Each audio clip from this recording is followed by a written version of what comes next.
অন্নপূর্ণা যোজনায় অগস্ট মাসে সরকারের তরফ থেকে টাকা দেওয়া হলেও এখনও বহু মহিলা তারা অন্নপূর্ণা যোজনায় কোনো টাকা পাননি এই অগস্ট মাসে। এবং যখন আপনারা সোশ্যাল রেজিস্ট্রি পোর্টালে স্ট্যাটাস চেক করছেন তো সেখানে নতুন স্ট্যাটাস অনেকের অনেক রকম দেখাচ্ছে।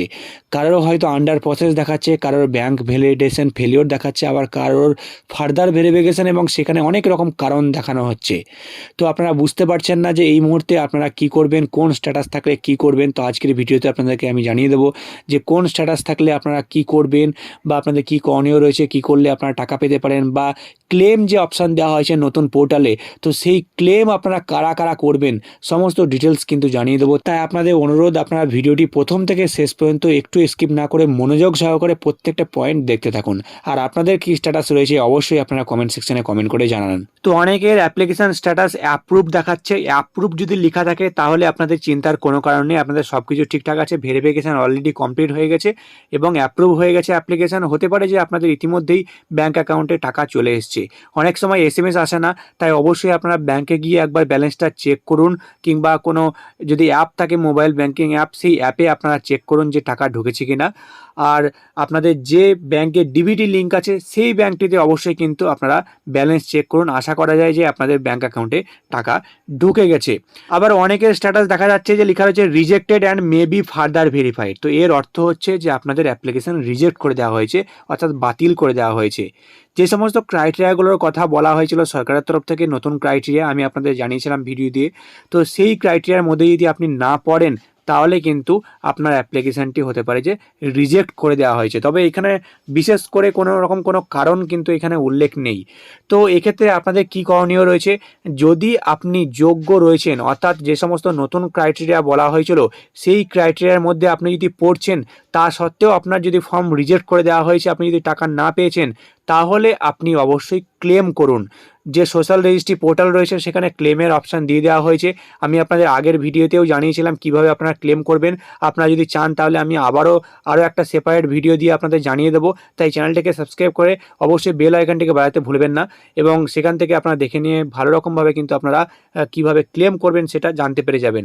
তো ক্লেম আপনারা অবশ্যই সাবমিট কিন্তু করে দিন। আপনারা যদি যোগ্য হন, আপনারা যদি সমস্ত ক্রাইটেরিয়ার মধ্যে পড়ছেন, তাহলে অবশ্যই আপনারা ক্লেম করুন। আবার যদি আপনারা কোনো রকম কোনো ফর্মে ভুল করে ফেলেছেন, অর্থাৎ ফিল আপ করতে গিয়ে ভুল করে ফেলেছিলেন এবং আপনারা জানেন যে সেই ভুলের জন্যে হয়তো আপনাদের অ্যাপ্লিকেশান রিজেক্ট করে দেওয়া হয়েছে, তাহলেও আপনারা কিন্তু ক্লেম করতে পারেন। তো অনেকের আবার অ্যাপ্লিকেশান আন্ডার প্রসেস লেখা রয়েছে। তো এর অর্থ কি? এর অর্থ হচ্ছে যে আপনাদের ভেরিফিকেশান এখনও কমপ্লিট হয়নি, ভেরিফিকেশান কিন্তু বাকি রয়েছে।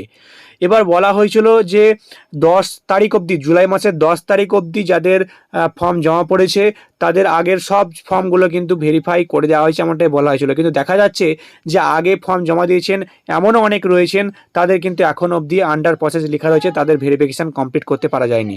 তো সেক্ষেত্রে দেখুন, আপনাদের কিছুই করার নেই, আপনারা ধৈর্য ধরুন, অপেক্ষা করুন। ভেরিফিকেশান কিন্তু কমপ্লিট হয়ে গেলে তারপরে আপনাদের যদি সব কিছু ঠিকঠাক থাকে এবং আপনারা যদি নতুন ক্রাইটেরিয়ার মধ্যে যদি পড়ছেন, তাহলে আপনাদের অ্যাপ্লিকেশান অ্যাপ্রুভড হয়ে যাবে এবং আপনারা টাকা পেয়ে যাবেন। যখন টাকা ছাড়া হবে তখন আপনারা দেখবেন যে এখানে অ্যাপ্রুভড লেখা উঠে গেছে। বর্তমানে আন্ডার প্রসেস থাকলে আপনারা অপেক্ষা করুন, আপনাদের ভেরিফিকেশান এখনও কমপ্লিট হয়নি।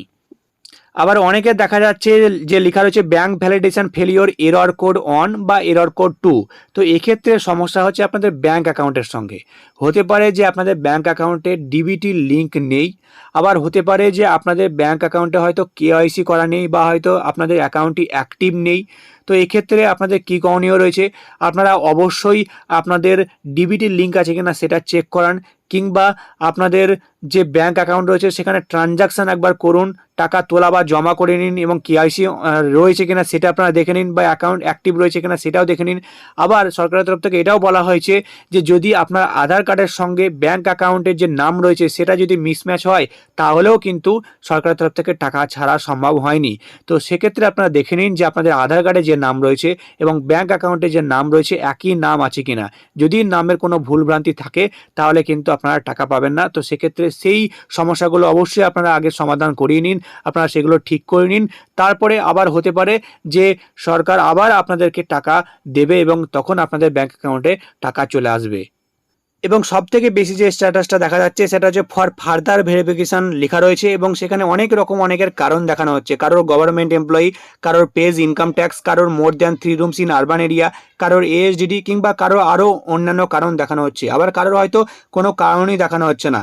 তো এরকম স্ট্যাটাস সবথেকে বেশি, এমনকি যারা আগের মাসে টাকা পেয়েছেন এবং অ্যাপ্রুভ লেখা ছিল তা সত্ত্বেও এখন যখন চেক করছেন তখন দেখতে পাচ্ছেন যে সেখানে ফর ফার্দার ভেরিফিকেশন লেখা রয়েছে। এর কারণ হচ্ছে যে আগের মাসে যাদের অ্যাপ্রুভ ছিল তা সত্ত্বেও কিন্তু আবারও সরকারের তরফ থেকে বলা হয়েছিল যে সবার আবার ভেরিফিকেশন হবে, যাদের অ্যাপ্রুভ ছিল আগে বা যাদের আগে রিজেক্টেড ছিল বা যারা আগে টাকা পেয়েছিল বা পায়নি, সবার আবার নতুনভাবে ভেরিফিকেশন হবে এবং নতুন ক্রাইটেরিয়া অনুযায়ী ভেরিফিকেশন হবে। তাই জন্যই হতে পারে যে নতুন ক্রাইটেরিয়া অনুযায়ী আপনারা কোনো রকমভাবে কোনো আটকে গেছেন, আপনাদের অ্যাপ্রুভ হয়নি, তাই হয়তো এই কারণগুলো উল্লেখ রয়েছে। তো এই ফর ফার্দার ভেরিফিকেশন লেখার অর্থ হচ্ছে এটাই যে আপনাদের ভেরিফিকেশনগুলো কিন্তু রিজেক্ট হয়নি, তবে আবার ভেরিফিকেশন হতে পারে, আবার ভেরিফিকেশন হবে, এমনটা কিন্তু বলা হচ্ছে।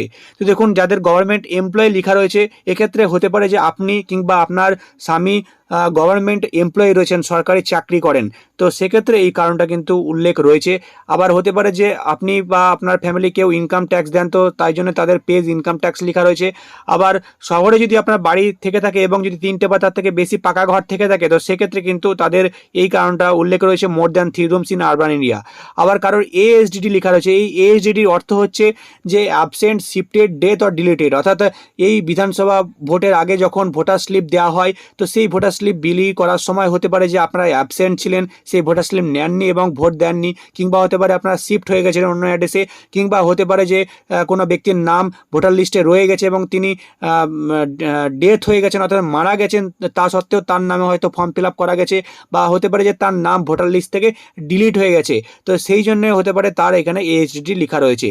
তো দেখুন, এই কারণগুলো যদি আপনার লেখা থাকে এবং আপনারা যদি মনে করেন যে এই কারণগুলো যথাযথ রয়েছে এবং সঠিক রয়েছে, তো সেক্ষেত্রে কিন্তু আপনারা টাকা নাও পেতে পারেন, আর আপনাদের অ্যাপ্লিকেশন কিন্তু অ্যাপ্রুভ নাও হতে পারে। তার কারণ সরকারের তরফ থেকে কিন্তু নতুন ক্রাইটেরিয়াতে বলাই হয়েছিল যে আপনি বা আপনার স্বামী যদি গভর্নমেন্ট এমপ্লয়ি হন, তো সেক্ষেত্রে কিন্তু আপনি টাকা পাবেন না। আবার যদি ইনকাম ট্যাক্স দেন বা 3টে বা তার থেকে বেশি পাকা ঘর যদি থেকে থাকে শহরের ক্ষেত্রে, তো সেক্ষেত্রে কিন্তু এই অন্নপূর্ণা যোজনার আওতায় আপনারা পড়বেন না। তো তাই যদি আপনাদের মনে হয় এই কারণগুলো ঠিকঠাক রয়েছে, যথাযথ রয়েছে, তো সেক্ষেত্রে আপনাদের কিছু করার নেই। আর যদি এই কারণগুলো ভুলভাবে আপডেট হয়ে থাকে, যেমন ধরুন আপনি বা আপনার স্বামী যদি গভর্নমেন্ট এমপ্লয়ি না হয়ে থাকেন, আপনার পরিবারে অন্য কেউ হয়তো গভর্নমেন্ট এমপ্লয়ি, কিংবা হয়তো কেউ গভর্নমেন্ট এমপ্লয়ি নয়, আবার হয়তো ইনকাম ট্যাক্স দেন না, বা হয়তো 3টে বা তার থেকে বেশি পাকা ঘর নেই, তবুও এখানে আপডেট হয়ে গেছে, তো সেক্ষেত্রে আমি আপনাদেরকে বলবো আপনাদের আবার ভেরিফিকেশন হবে, এটা কিন্তু বলা হচ্ছে। তবে এখনও আপনারা ক্লেম করবেন না, একটু আপনারা ওয়েট করে যান। আশা করা যায় যে সরকারের তরফ থেকে কোনো একটা আপডেট আসবে যে আপনাদের আবার ক্লেম করতে হবে বা কি হবে, সেই প্রসেসটা জানিয়ে দেওয়া হবে। তাই আমি আপনাদের বলবো আপনারা একটু ওয়েট করে যান, তারপরে আপনারা পরবর্তী স্টেপ নেবেন। কোনো আপডেট এলে অবশ্যই আপনাদের ভিডিও দিয়ে জানিয়ে দেবো। তাই চ্যানেলটাকে সাবস্ক্রাইব করে না থাকলে চ্যানেলটাকে সাবস্ক্রাইব করে বেল আইকনটিকে বাজাতে ভুলবেন না।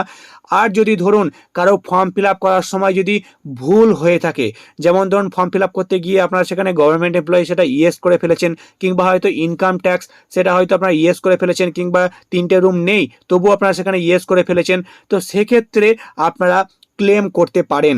সেক্ষেত্রে কিন্তু সেখানে ক্লেমের একটা অপশান রয়েছে এবং সেখানে কিন্তু অ্যাপ্লিকেশান ডিটেলস ইনকারেক্ট একটা অপশান রয়েছে, সেই অপশানটা সিলেক্ট করে আপনারা ক্লেম করতে পারেন যদি আপনাদের ফর্ম ফিল আপের সময় কোনো ভুলভ্রান্তি হয়ে থাকে তাহলে।